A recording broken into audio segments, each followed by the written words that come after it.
Eu gostaria de apresentar para vocês a Michele Cristina Silva Melo. Ela é diretora de Estudos Educacionais do INEP, do Instituto Nacional de Estudos e Pesquisas Educacionais Anísio Teixeira. Muito obrigado, Emerson. Prazer participar como moderadora. Antes era só como coordenadora do evento, né? Então é uma experiência diferente esse ano. Isso.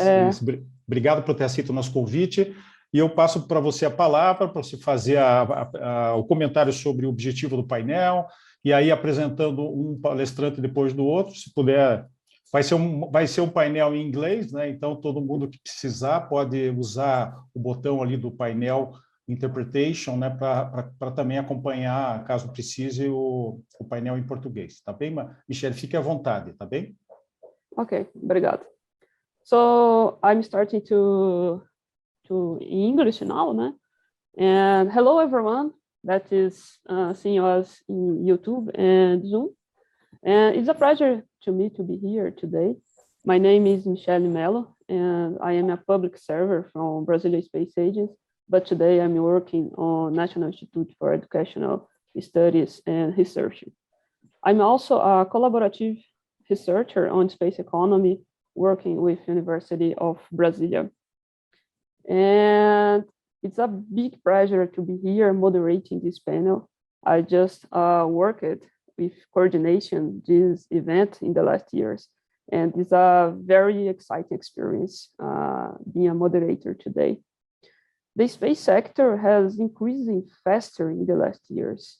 At the same time, many countries started to invest in this sector, and several space agents have been created around the world. But not just government is interested in space. The private sector is not just increasing their investments, but also assuming a role of leadership in the last years. And today we have here specialists to help us to understand the evolution of the space sector and talk a little about what is coming in the next years. Thank you, Tina, Nathan, and Luigi, to accept our invitation. Tina is a senior research economist from Bureau of Economic Analysis in the United States. Nathan is managing director from Euroconsult, Canada, and Luigi is a partner from PwC, Space Practice Leader. So thank you all to be here today. And let's start with Tina. People, enjoy and prepare your questions. Tina, thank you. Hi, thank you so much. Hola, my name is Tina Highfill. Thank you for having me today.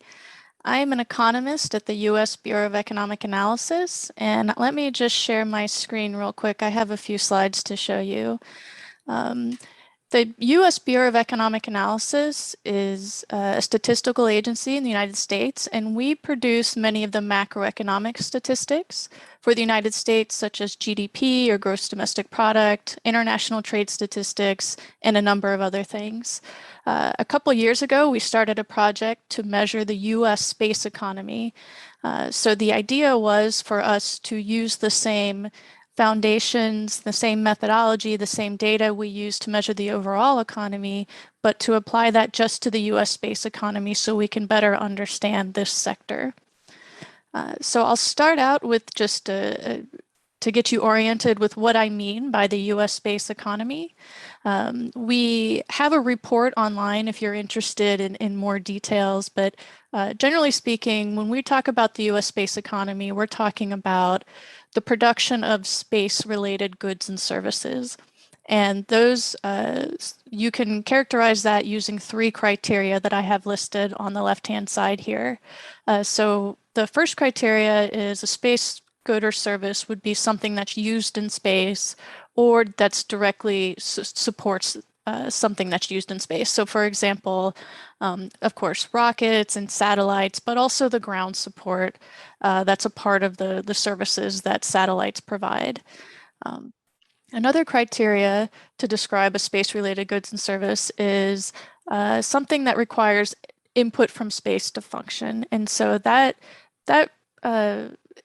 is something like a GPS transmitter. And this, the reason that we were so specific with this language is because when we were first starting this project, we had questions from data users such as, well, what about my cell phone or my car or Uber? You know, they have GPS technology within them. Is that a space good or service? So we didn't want to include the whole value of cars and the whole value of, you know, Uber or rideshare. So what we do is we just include the value of the GPS unit within the cell phone and within the car. So the idea is to just measure the specific space related good or service. And the third criteria is goods and services that are associated with studying space. And so this refers to things like, of course, R&D, space-related R&D, but also planetariums, observatories, and educational services related to the study of space, such as, you know, college courses in astronautical engineering, for example. So those are the three criteria that we use to define the US space economy. On the right-hand side, I have a chart that gives an overall summary of the industries that are part of the US space economy, which are in orange. And then a brief overview of the commodities or the goods and services that these industries produce. So again, I won't go into too many details, but I wanted to give you an overview of what we mean in the United States when we're talking about the space economy. So this chart is one of our major takeaways from the report we put out last December. So we measured from 2012 to 2018 the US space economy in terms of gross output. And gross output is very similar to revenue or receipts, business receipts or revenue. So what this shows is the major sectors within the US space economy. And information is the biggest sector in the US space economy for all of the years in our study. So we have about $178 billion of gross output. This is, again, for the United States in 2018. And 61 billion of those 178 billion is the information sector. And this relates to mostly satellite television, direct to home satellite TV. The next biggest sector is manufacturing. And this includes a lot of different things. So of course, satellites, rockets, space vehicles, also GPS equipment, and space weapons systems. So there's a lot of different manufactured space goods that are part of the US space economy. The third largest industry is wholesale trade. And wholesale trade is something you don't typically think about when you think about the US space economy. But this refers to the distribution of goods. And it's a big part of the overall world economy. It's a big part of the US economy and the US space economy. And so what this means is, if you think about a cell phone manufacturer, if a cell phone manufacturer wants a GPS to you know, install a GPS unit within the cell phone, typically manufacturers don't buy directly from other manufacturers. Typically, they buy from a wholesale distributor. And the whole point of the wholesale distributor is to just move goods around.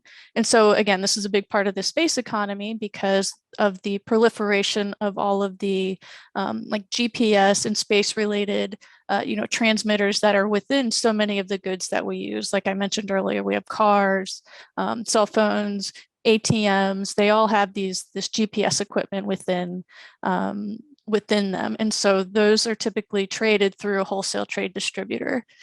So again, this isn't something you typically see when you read space economy reports, but it is a big and growing part of the US space economy. And then we have government. That's our fourth largest industry. And this refers to US government budgets. So of course we have NASA, that's the US Space Agency. And we also have a lot of space-related military and defense spending that's included in our government statistics. If you're interested in learning more, this is of course just a main overview, but we do have more detailed information in our data tables online.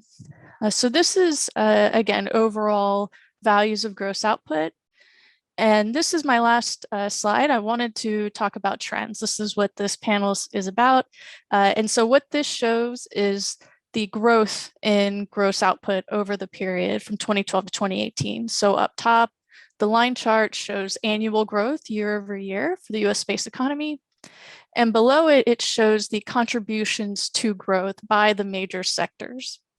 And so I wanted to talk about the three major drivers of growth in the US space economy. In blue and dark blue, we have information. And I mentioned that this is mostly satellite television, direct-to-home satellite TV. And so what we can see is if you look in the first 3 years through 2015, we see that information is a major contributor to growth, a big positive contributor to growth. And then it starts to decline, and it declines pretty rapidly in 2018, and it's actually dragging down the overall US space economy. And what's happening in the United States is what we see is that the folks in the United States who used satellite television, they're mostly in rural areas, non-metropolitan areas. And in the past, they only had the option to watch TV via satellite. But in 2016 and moving forward, we have a big push to get internet service and wired broadband to rural areas. And so what we saw was a lot of those satellite TV subscribers started to start watching TV and started streaming via internet. So they didn't need satellite television anymore. So we see this decline that started in 2016, and it's really dragging down the overall US space economy. The second biggest industry is manufacturing, and that's in light blue. And this story is a little bit more interesting. We do see declines for most years, but what's actually happening is what we're seeing is that a decline in costs related to manufacturing, which is driving down overall output. And what I mean by that is when you think about output, it reflects changes in both prices and quantities. And so we see that prices are declining within manufactured goods because of productivity gains. So for example, we now have reusable rockets. So in the past, whenever a satellite would be launched into space, the rocket would burn up in the atmosphere. And so every time a satellite would need to go into space, there would be, new rockets would have to be produced, and it was expensive and it cost money. But with reusable rockets, of course, they can reuse the rockets, so they don't have to produce as many rockets. Costs are going down, and you hear a lot, at least in the United States, about the cost of launch declining. And so what this means is its overall output is declining because of the declines in price over time for this period. So we are going to produce inflation-adjusted statistics. That's going to come out in a couple months. If you're interested, and inflation-adjusted statistics will be really helpful to try and understand the trends in the US space economy, because it holds prices constant. So we'll just see changes in quantity over time. And so we'll really be able to tell a good story about productivity growth related to reusable rockets, related to like 3D printing. That's really driving down the cost of manufactured goods. And the last thing I'll note is wholesale trade. I mentioned earlier that this is a large and growing part of the space economy, and this has to do with the proliferation of the like GPS units that are in so many of the goods that we use. So this is a large and growing contributor to the US space economy. Unfortunately, I only have statistics on the United States and only through 2018, but these are just some initial estimates that we've produced at BEA. And I'm excited to hear if you have any questions either now or later. Please, feel free to email me or get in touch about these statistics if you want to learn more. So I'll stop there, and thank you very much.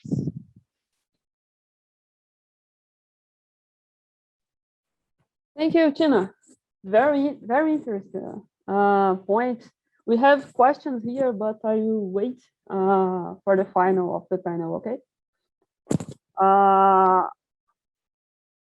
It's a very complex work to define space economy and to measure space economy. I think the Bureau of Economic Analysis is the first initiative to do that. And I hope that I will adapt your methodology and try to do the same for Brazil in a few months. So I will share with you in a few, please. Thank you. So the next one maybe could be Nathan, please. Yes, sure. Thank you. First of all, thank you for having me here today. Let me pull up my slides. All right. All right. Maybe just flip to the next page. I think we've seen this one. So happy to talk a bit more about the new space opportunities. So on the next slide, Euroconsult, a very short kind of introduction of what we do. So we're a consulting firm that we specialize on the space sector, so we don't do other industries. We've been in business for over 30 years, and we have offices, we're headquartered in Paris, but we have offices in Canada, US, and multiple places in Asia as well, and in DC. So if you can get to the third slide, please. So this is our services. So from consulting to market intelligence, we do also a summit. So one of the things that we organize every year is a World Satellite Business Week. We're doing as well an event in Mexico called LATSAT, and as well an event in Montreal called AI in Space.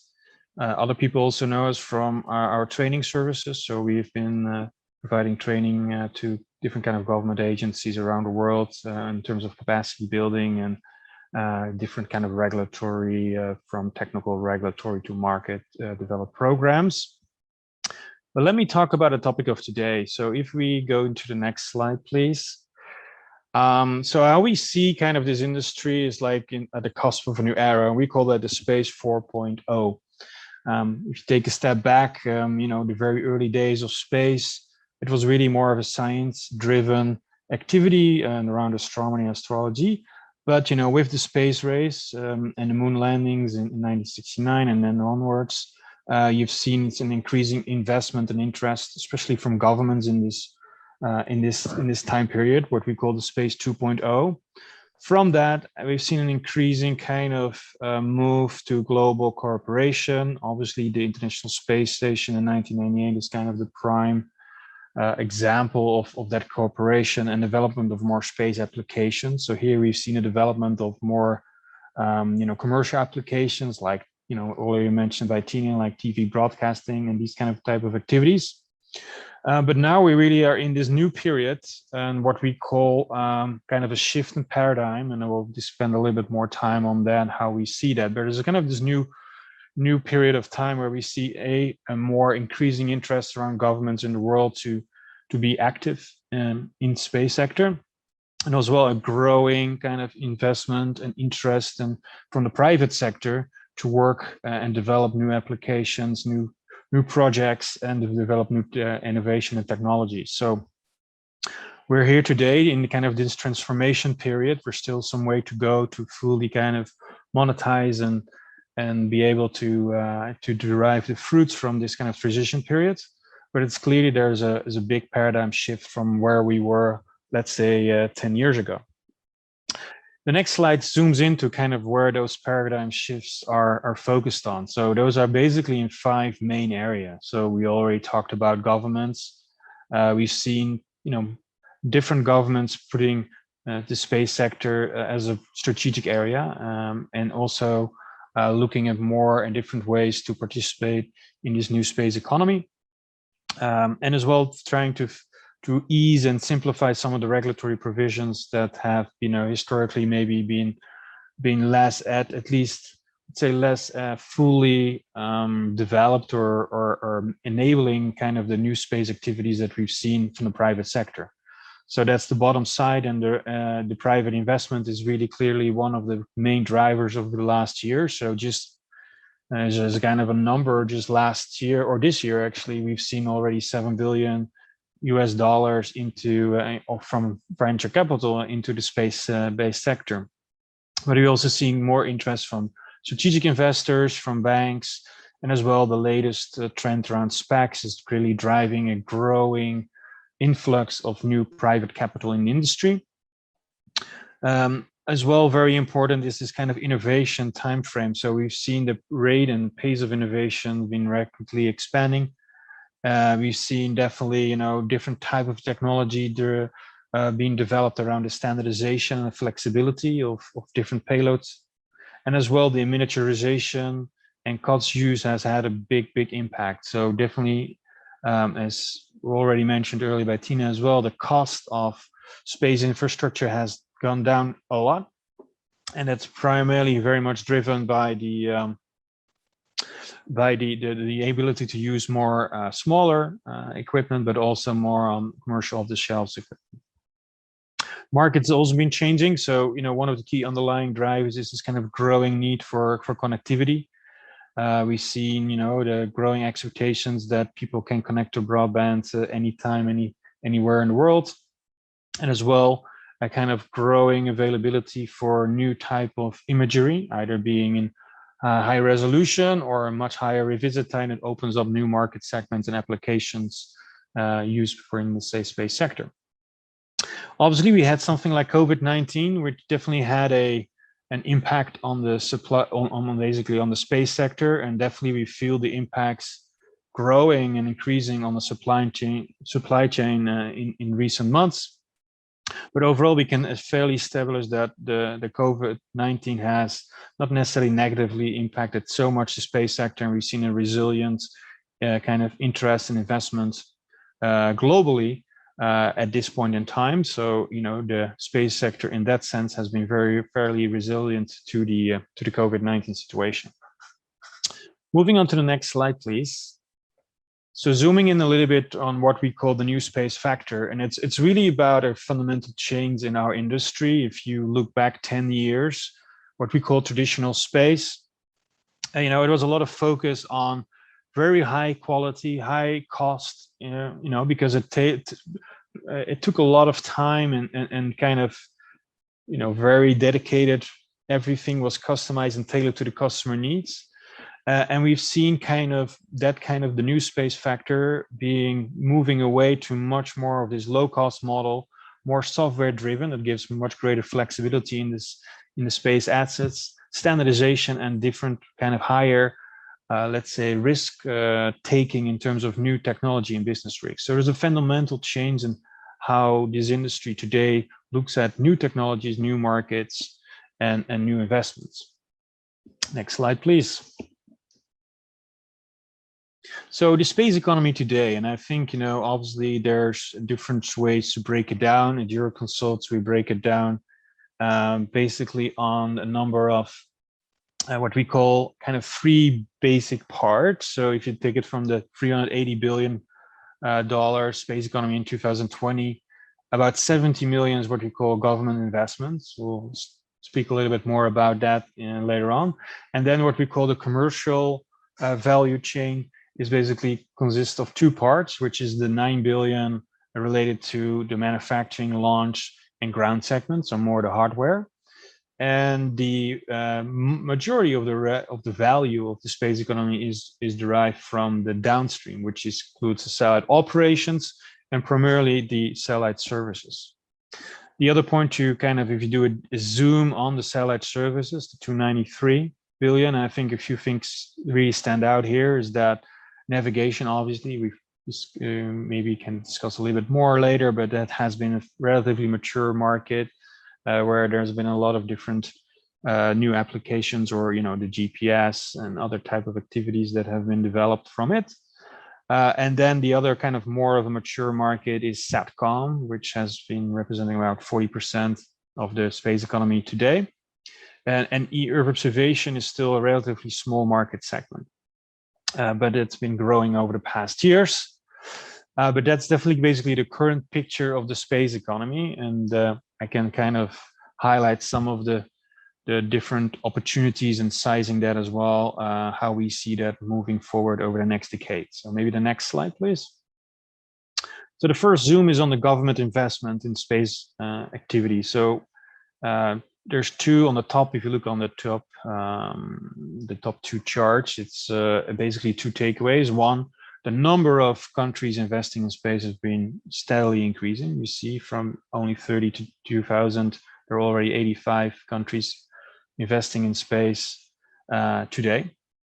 And as well, the total investment has been kind of going up it has had a little kind of a slowdown from 2010, but now has been the last year we've seen a growing investment, and it's expected to continue over the next decade.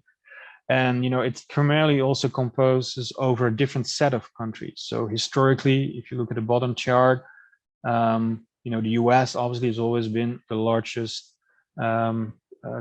country spending in the space sector, but we've seen the composition of China, or the prevalence of China, being quite remarkably over the last years, and that's definitely going to continue over the next decade. And again, we see as well, a much longer tail of smaller countries investing and spending in the space sector, which would drive the overall numbers up going forward. Taking on to the next slide, if you then look at, okay, what is driving this government investment? What is driving the growth? There's basically two elements. One is what we call the space exploration. And clearly the overall, there's an international kind of goal towards developing a kind of sustainable lunar basis, and then a longer term goal to reach to Mars. So there's kind of clear indicators that the investment is increasing, because the number of, just looking at the chart here on the missions number launched, if you look at the last 10 years, there were about 52 space exploration missions launched. We already, based on what is currently in the pipeline and some forecasts, we expect that to increase to more than double to 130 over 2020-2029 period. The other important point is here that historically the space exploration was a primarily government-funded activity. We've seen a growing interest from the private sector, and again, we do believe that the governments will play and remain a key role, but we would see some of these funding of these missions shifting from purely kind of, let's say, funding the full technical development to more of an outsourcing that to the private sector, where the government would more be able to play the role as an anchor customer, rather than fully funding all the space and developing all the space exploration missions and activities around that. The second, next slide, please. The second kind of main investment area from a government perspective is defense and security. Again, here we've seen, an increased militarization around the space activities. So if you just look at the military number of military satellites launched over the last decade versus the next decade, we see again a doubling of that, and as well in a growing number of countries that have been investing into military space programs, either for surveillance or for communications needs. So there's been a growing trend, and we've expect about over 40 billion by 2025 in defense and security related activities in space, and there's still a lot of new programs that are currently not confirmed that can even up this number if they are, if they're kind of confirmed over the next few years. So base space exploration, defense and security are kind of the, driving the big numbers. Obviously, there are other type of activities where the government is spending money in, but those two types are basically, or two application levels, are driving the majority of the spending. Next slide, please. Now we're looking more at the commercial sector, the SATCOM, as I pointed out, which is still already a relatively significant market today. But there's like this big market opportunity there that we call connecting the unconnected. And it basically falls into two parts. On the one hand, you have what we call the mobile broadband, that are the over 185,000 vessels and planes that are currently beyond the reach of terrestrial networks. So think about the airplanes, vessels, cruise ships, and current penetration of satellite connectivity is just 90%. So clearly there's a big upside potential of connecting more and more of those vessels and planes as people expect, and especially the crew on board, or the passengers on board the ships or airplanes expect to have some broadband connectivity. The other, which is even a bigger number, is the fixed broadband. So here, again, the well-known number of up to 3 billion unconnected people today. Obviously, a significant part of that might not never be connected, or might be connected in the future by terrestrial technologies. But the satellite opportunity, especially as it's with the growing investment in NGSO and other type of new satellite constellations and geo satellites, there's a better kind of value proposition for satellite to play and to increase the current penetration of just 2% and to play a bigger role in kind of bridging the digital divide. So those are two of the largest opportunities in the space sector. And if you look a lot of, where the space economy can grow, this is one of the major areas with a lot of upside potential. Looking into the next slide, please. Thank you. So here it kind of represents that too, right? So it comes a little bit to the earlier point. If you look at from 15 to 20, you see actually the Satcom services has declined, and that's really driven by what we call the pay DTH. As Tina already mentioned, in the US, for example, we've seen a lot of subscribers cutting their subscription to satellite pay TV. And today's market still, it represents the majority of the revenues, but we see a growing revenue growth in what we call the fixed broadband, which is what I already mentioned. It's more like the bridging the digital divide, and the mobile broadband, which is more about connecting airplanes and vessels. Now, obviously, it's always the question how quickly that market can scale. It's a difficult market to address. It's relatively fragmented, so it will take time. So in our kind of projections, we do see in the next 5 years, this market, the communications services to grow, but the growth in, let's say, the fixed broadband and mobile broadband is still offset by the continued decrease in the DTH markets and the cord cutting that we've seen in the video services market. Next slide, please. The other kind of big upside market potential is Earth observation. As I pointed out before, it's a very small market today. Actually, it's about $3-4 billion today.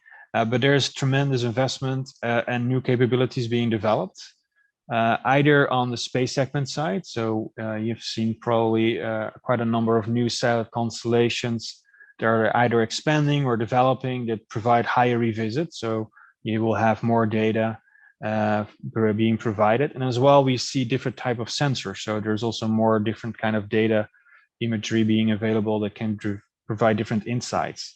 The biggest challenge in this market sector is still about the analytics and the processing. So there's been a lot of development in terms of automation, machine learning, and AI, but still the biggest opportunity and challenge the market is currently facing is to be able to use those data and build kind of meaningful analytics to the different market segments. So think about agriculture, think about retail, think about finance, insurance. There's a number of end user markets that can be using that kind of data and that kind of analytics. But the market is still pretty small today, and there's still a number of I would say, products and services that need to be fine-tuned and further developed to really address and open up those markets. Then if we look into the next slide, it gives us a perspective on where we see the total opportunities in this market over the next decade. It's important to highlight this is the EO commercial market. So it means the Earth observation data and value-added services used from commercial, let's say, space assets. So it excludes let's say, their surveillance satellites from, for example, owned by the government. Again, this market has been steadily increasing, and we think that what will sustain as we kind of pointed out a greater variability offering in terms of data and imagery would help to unlock basically development of new services. The market today is still relatively fragmented in terms of the services level. The top 3 players only cover 31% of the global revenues today. So there's, I would say, a market that is still, let's say, in its infancy, where we expect, a greater role of different type of players, probably also some consolidation to maybe scale, as the market today has been as I said before, more fragmented, and the most of the players are still kind of developing and finalizing their kind of products and service offering, hoping to really kind of scale and grow this market segment. So that basically sums up the presentation, highlighting basically where we as Euroconsult Group see the major market opportunities within the new space economy. Happy to take any questions when we get to the period. Thank you, Nathan. I like the timeline of the change in the space sector. And I think that we are in the middle of a big revolution like the microelectronic in the 80s. And we are just starting to see what the space sector could be for the economy. I have a lot of questions, but I will wait for the final of the panel. Thank you very much. And Luigi, thank you to be here with us. And let's start. Hello, yes, thanks a lot, Michele. Just 1 second, I'm gonna share my screen.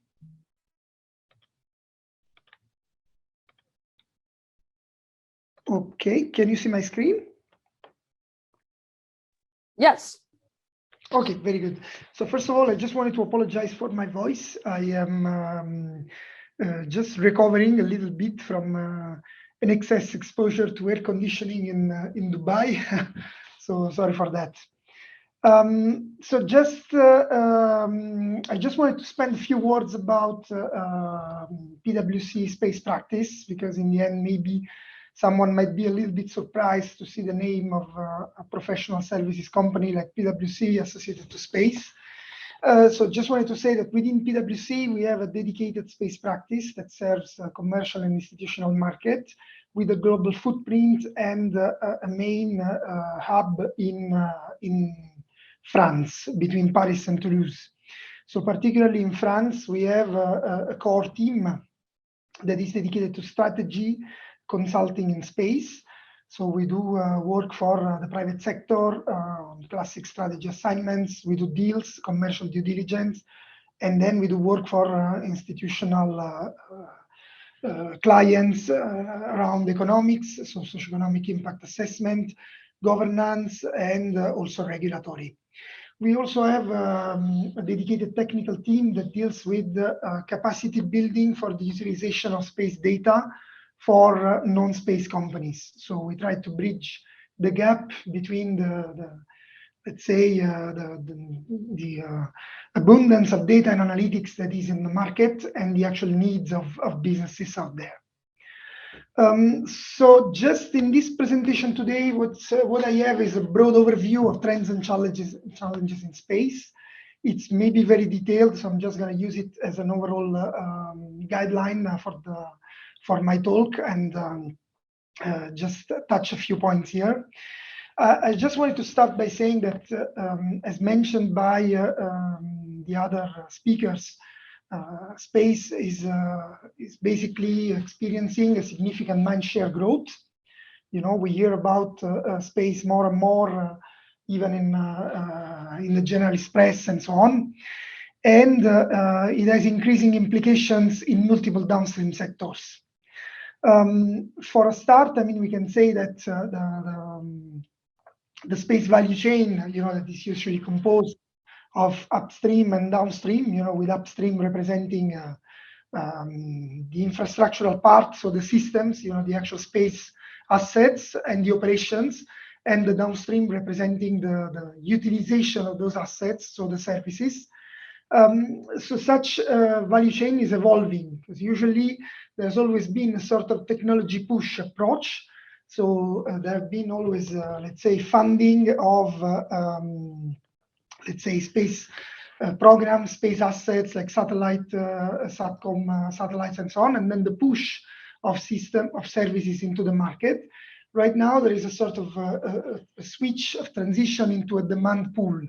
So there's more and more like the actual needs of the users driving investments into the upstream somehow.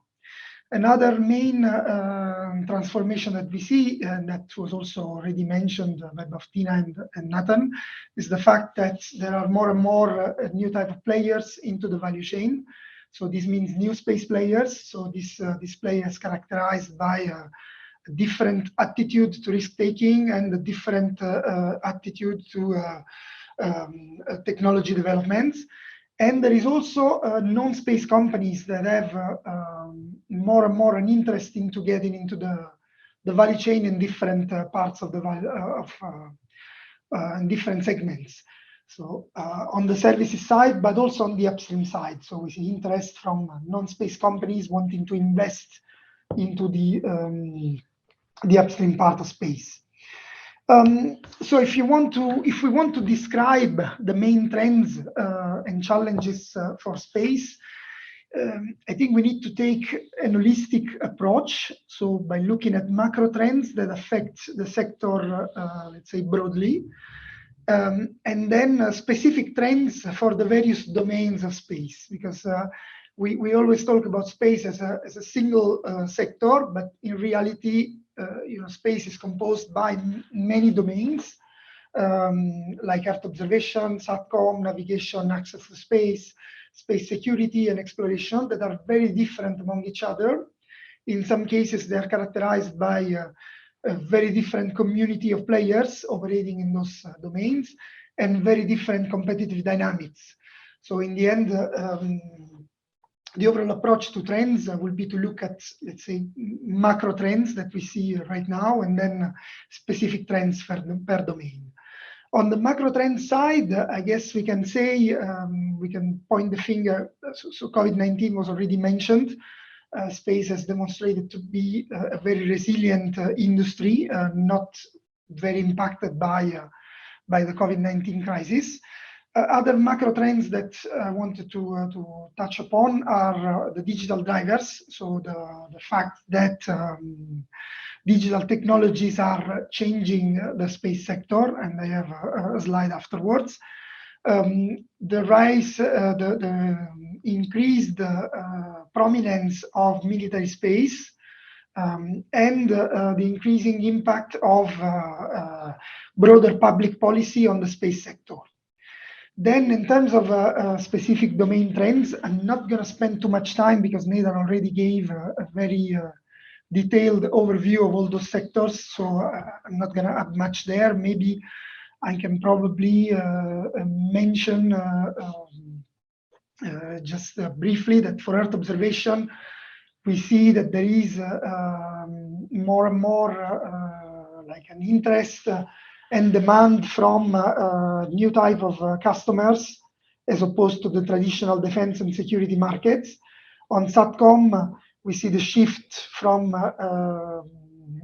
towards new market segments like mobility, IoT, and ubiquitous connectivity. For navigation, we see more and more the development of new type of navigation solutions, and also other solutions like space-based augmentation systems and space-based navigation, for example, for air traffic management. In access to space, we need to maybe highlight the drive towards reduce the cost to orbit and the increased competition at global level, but also the fact that there is still a significant captive nature of the market at regional level. And we might also want to highlight the fact that there is an increasing sovereign interest in launch capabilities. So we see more and more countries wanting to have their sovereign access to space, either as launch systems or launch bases. Let's say in space security and space situational awareness, we see here two main things. So on one side, increased space activities and traffic lead to the need to have some sort of space traffic management system. On the other side, space security is becoming more and more prevalent as an issue, so the need to monitor objects in space for security reasons.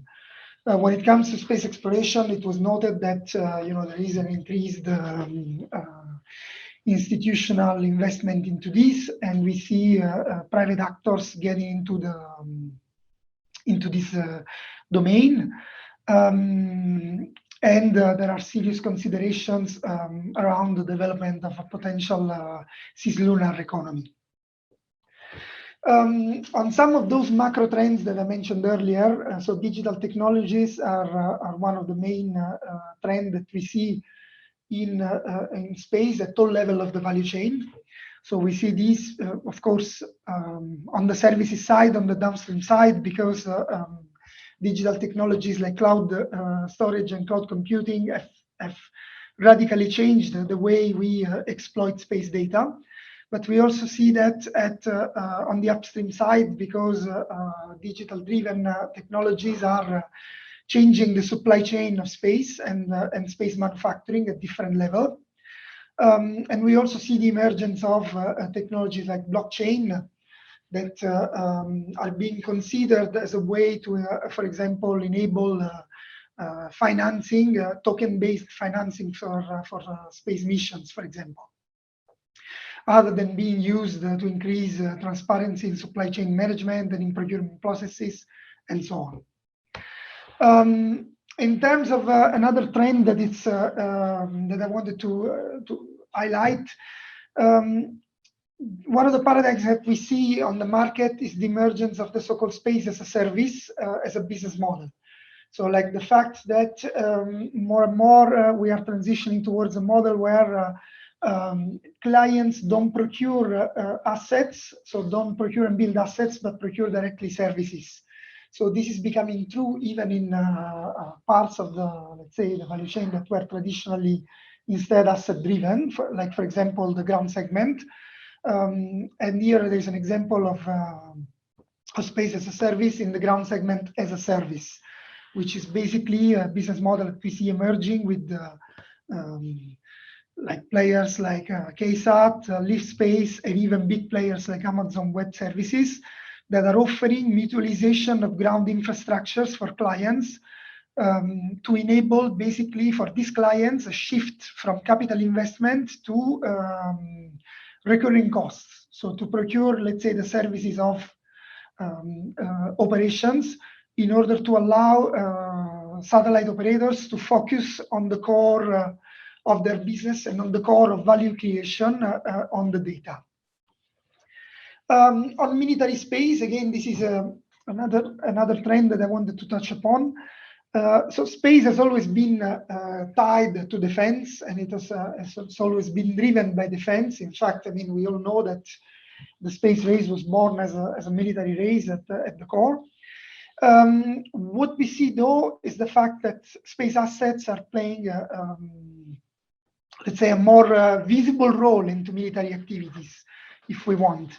So we can see like a demonstration of the utilization of space assets by, let's say, many emerging powers like India and China. So we have seen it with India a couple of years ago. We see it recently with China. And we also see, conversely, reversely, the fact that the space environment is being targeted by threats more and more. So there is, let's say, a sort of attention to the fact that space assets need to be protected by both like kinetic warfare and even digital warfare. We also see that the military space is becoming more and more part of strategies and governance in many countries. Of course, the US, but also France, China, the UK, and so on. On the downstream, so we mentioned that space downstream has a vast reach in many sectors of the economy. So I think it was important to basically mention that there are a few macro trends around sustainability and risk, which represent huge opportunities for the space downstream. So as you all know, there is right now a global push for sustainability, sustainable development, and food traceability. So there are strong incentive schemes worldwide, and there is a big push towards these sustainable targets. So this means that there is a strong focus towards achieving sustainable agriculture, food security, and food traceability, all things that could be addressed thanks to space-based applications. There is a drive to have more and more sophisticated risk modeling. So there is a huge appetite from the insurance and financial services industry to have more accurate risk modeling. This is, of course, driven also by the increasingly unpredictable emergency and disaster scene globally. And so there is the emergence of new type of products and services, for example, parametric insurance. And this creates a strong demand for data, insights, and modeling, which can be addressed among other data sources, also by space data. Finally, there is a strong, right now, there is the ESG, environmental, social, and governance criteria that actually have been pushed very, very strongly worldwide. They are connected to, of course, sustainability and risk.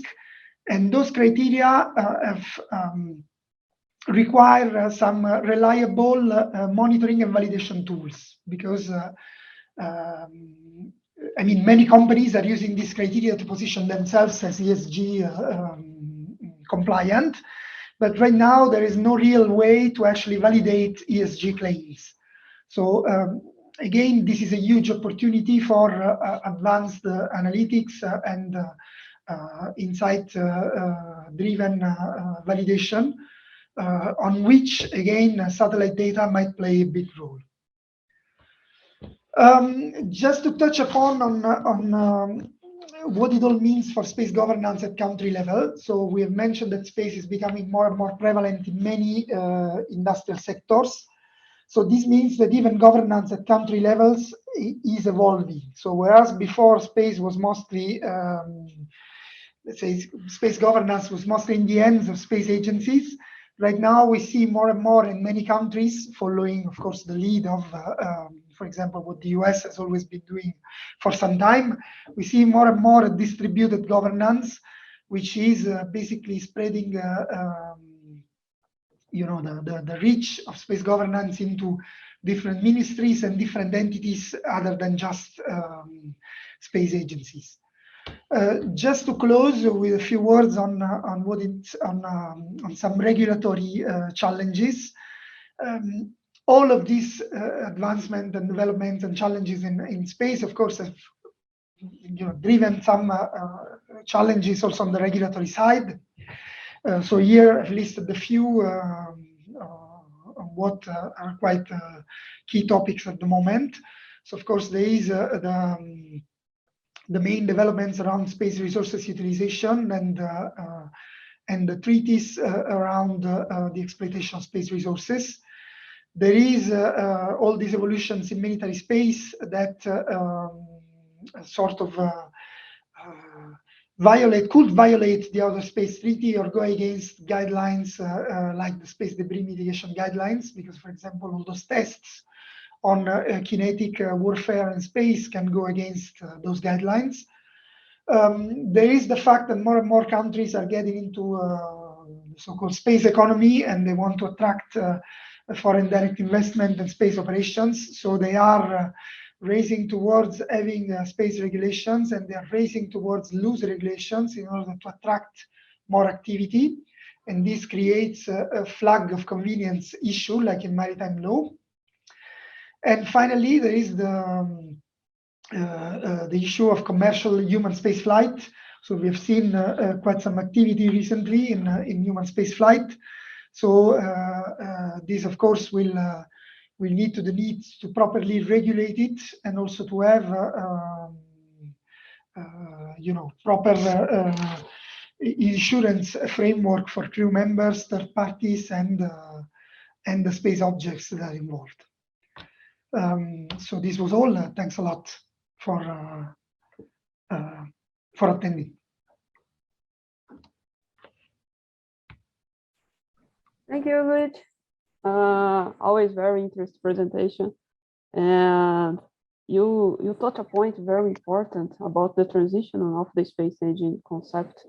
I think that the space engines need to look more for the market, to develop new markets, to improve the participation of the companies in international markets.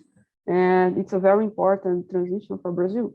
So we have Good companies are very important companies here, very competence create here, and we have a big chance to enter in this international value chain. So space engines need to look more about that, this new concept. Thank you.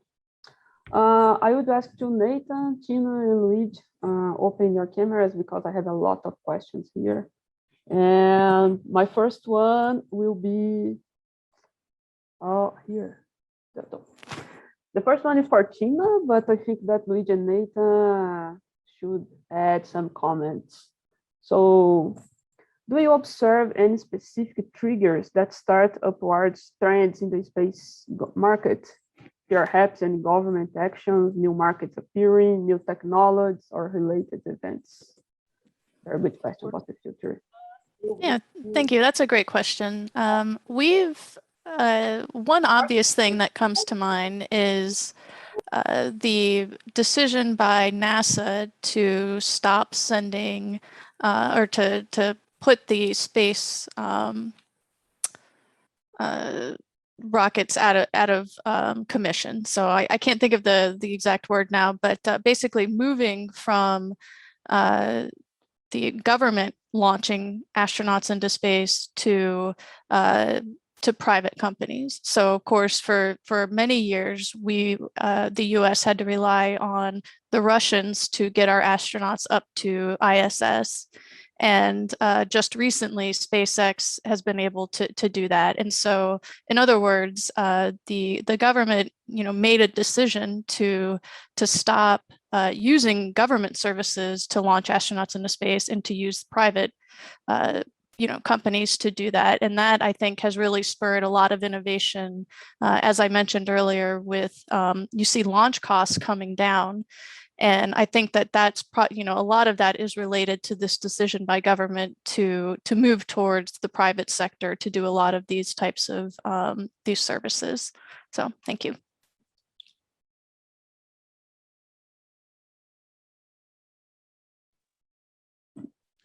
Yeah, I mean, yeah, I think it's a very important point, and I think honestly the access to space element really facilitated a lot of new companies, being private companies, able to launch their own projects, either for observation or SATCOM IoT. But I think even bringing that example wider, and I think obviously it's a poster child example of what the US has done in terms of access to space. But it's kind of being today kind of also kind of embraced, I think, in general by government, where kind of the overall request from the private sector is okay, don't be building and developing all your own infrastructure. Let us do that for you and be an anchor customer. And I think that kind of role, that change in role, which is important because you benefit from probably the ability of the private sector to do it cheaper and quicker. But also the private sector, it's very important still to have the government kind of commitment in terms of, because when they go out raise financing, they need to show they have customers in place. And if you have a government customers, it solidifies your business plan. So I think this mentality change and that kind of new way of working together really helps on both ends, I think, to get the best out of both worlds. So I think that's a fundamental change that really helps the space economy kind of blossoming as we're seeing it today. I mean, I can't add more. I mean, indeed, I agree with Tina, with both Tina and Nathan. I mean, this shift towards, let's say, agencies from being development agencies to becoming procurement agencies. I think it was a major shift, and of course, it was pioneered by the US, and I think in the end, I mean, it was pioneered in the US, and it was probably mostly successfully realized only by the US so far, because of one major thing, which is basically the huge, let's say, the huge internal market that the US has. So, in terms of offering procurement opportunities for private companies, and in terms of having the possibility to stimulate even competition among private companies. So similar activities are being, similar approaches are being, of course, tried out elsewhere with various degrees of success, mostly because of the fact that in the end, in order to fully realize this, let's say, this approach and to stimulate competition, you need to have a pie that is big enough for a few players to compete and to succeed. But I guess many other countries are going there and are finding the way to achieve this transition as well. Okay, very interesting new sectors, right? Space mining, space tourism are the new areas that get attention in the last years too. But I have a lot of questions here, so I'm going to the next. I don't know if you had calculated yet, but and I don't know if you can answer that, but how much space sector had lost because COVID? An estimate? No, hard to tell. I don't know actually. That I mean, something we still have to do kind of our roundup of 2021. I think general, I would say.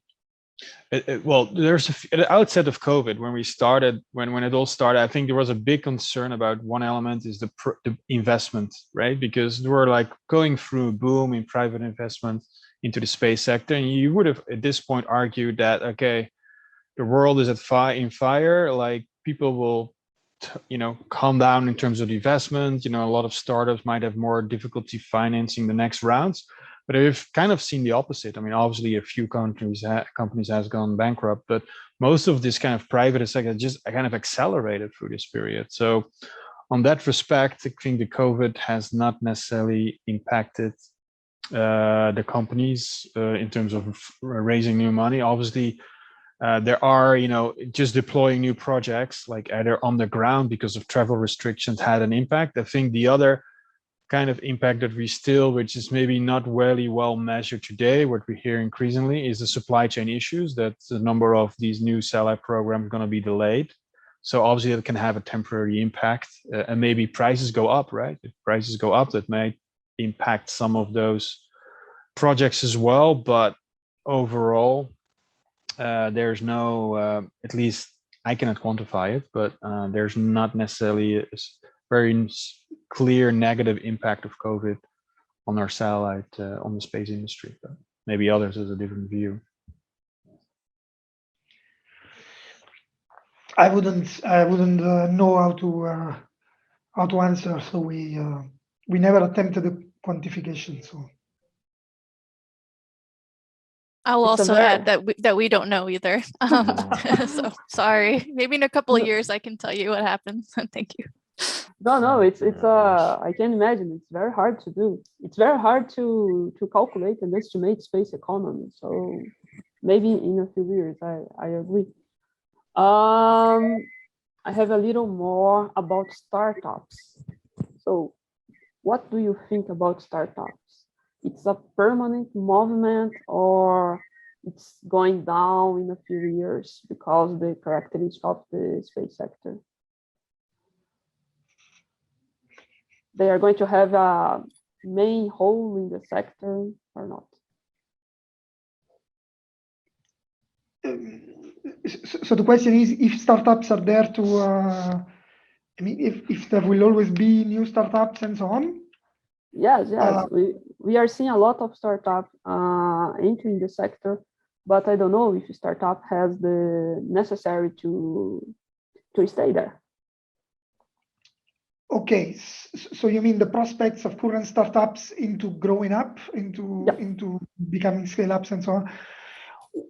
Well, I mean, I guess it really, even here, I mean, it really depends on the specific, I mean, I will start and I would say it really depends on the specific domain they operate into.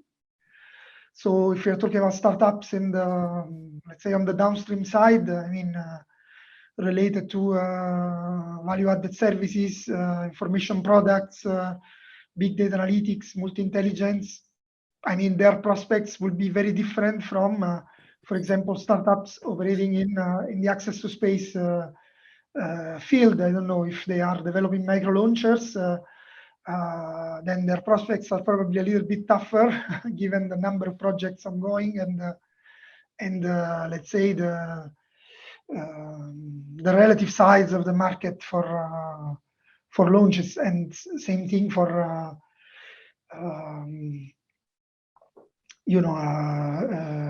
other domains like space exploration and so on.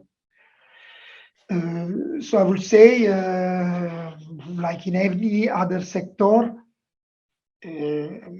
only a fraction will actually survive and grow. But I leave it to Nathan and Tina to elaborate.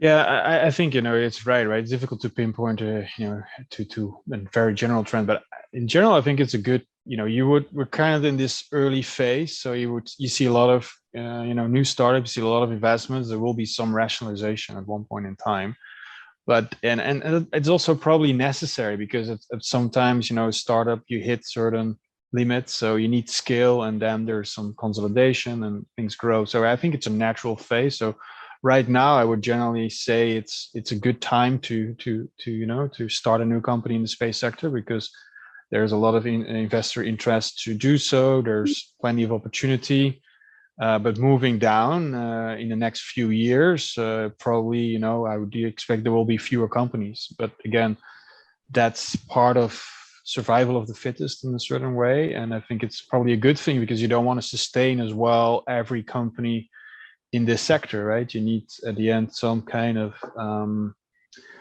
shakeout in terms of being the companies that really can scale up, because that's still, I think, where we are today, that there's plenty of opportunity, but there's still a question how we reach the scale, right? And there's some companies that have very high valuations, but even then the revenues are not even there today. So there's a lot of potential, but to kind of monetize that into real revenues that are recognizing the space economy, there's still a long way to go. And consolidation and kind of maturing the let's say the company, the enterprises is one of the ways, I think, to get to that kind of monetization level.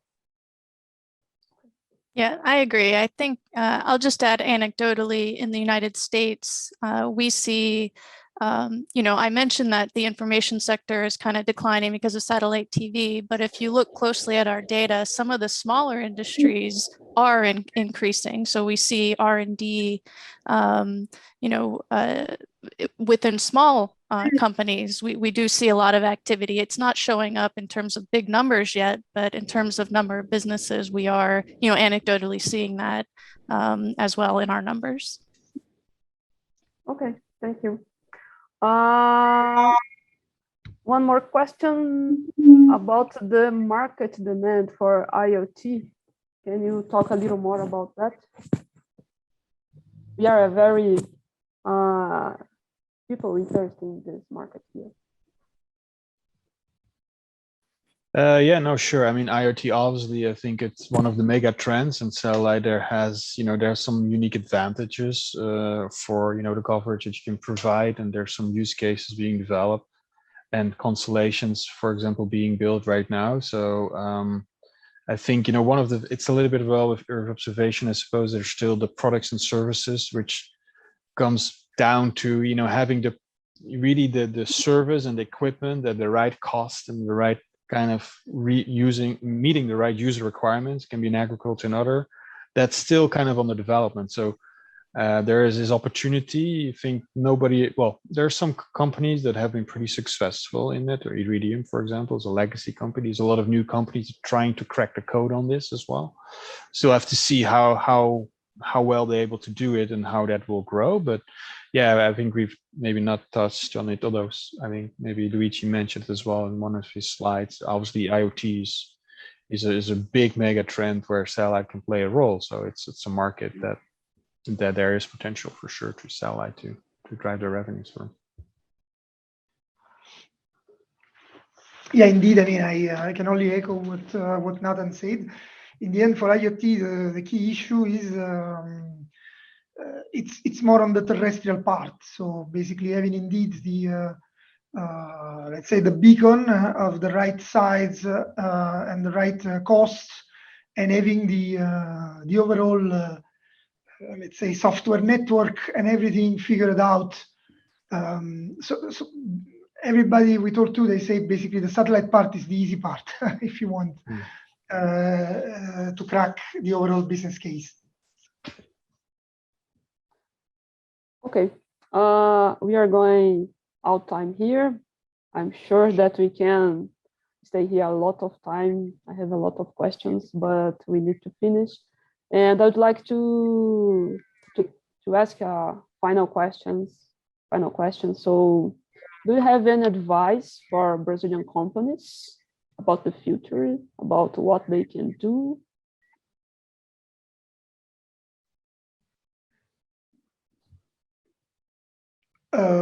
I mean, okay, I'll go first. I guess I have a general piece of advice, which is basically try to have a clear focus and a clear direction you want to go into. So basically, there's a lot of things that you can do, and there's a lot of maybe potential opportunities here and there, but I guess the key to success is to be focused and pursue a very, very precise strategy. Yeah, I would also echo that. That's, I think, one of the things that we, you look at business plans and they try to capture everything. And I understand as well, you need to have some, some flexibility to pivot, but to be, developing your solutions that are targeted to one or maybe two markets rather than 10 markets, right? I think it's a key thing, because so far, the user requirements and the kind of getting to delivering those services, they're typically very specific.